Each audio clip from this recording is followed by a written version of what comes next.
What did you think about this week's Raw kicking things off with a contract signing, the official introduction, if you will, of Samoa Joe? Definitely something different. I enjoyed how it kind of set the tone for that, or for the rest of the show. You didn't really know what to expect. I mean, the biggest talking point coming out of last week was obviously Seth Rollins being injured at the hands of the destroyer Samoa Joe.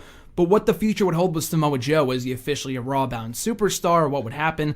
Signing the contract on Monday night I thought was great. But the overall segment I thought was very, very strong, setting the stage for Reigns versus Joe, as we'll talk about momentarily in the main event. But no, I thought this was very good. Also bringing up the fact that Mick Foley failed to bring on Samoa Joe 18 years earlier, so he has that pent-up frustration within him, explaining why he aligned with Triple H and Stephanie in the first place. Now, let's explore that for just a second.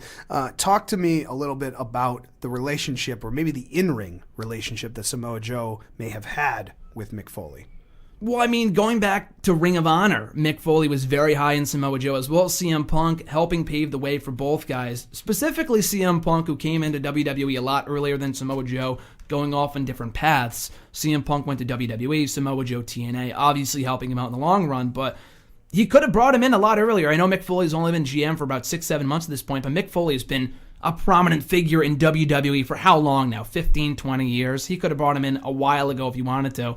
But he didn't. Samoa Joe had to report to NXT first, too. And there's so much about Samoa Joe's attitude that is not the type of attitude that Mick Foley prefers to work with in this instance. Hence his kind of lackadaisical, non-emotional introduction of Samoa Joe to the Raw brand of the roster. So given that, Roman Reigns decides to come out because Samoa Joe is, basically trying to stake his claim on the territory of being the new presence in the WWE, and Roman Reigns took almost immediate exception with that, and came out and basically told Samoa Joe that this is his yard, and he's the big dog. He's the real Samoan Joe around and he's the actual Samoan Joe.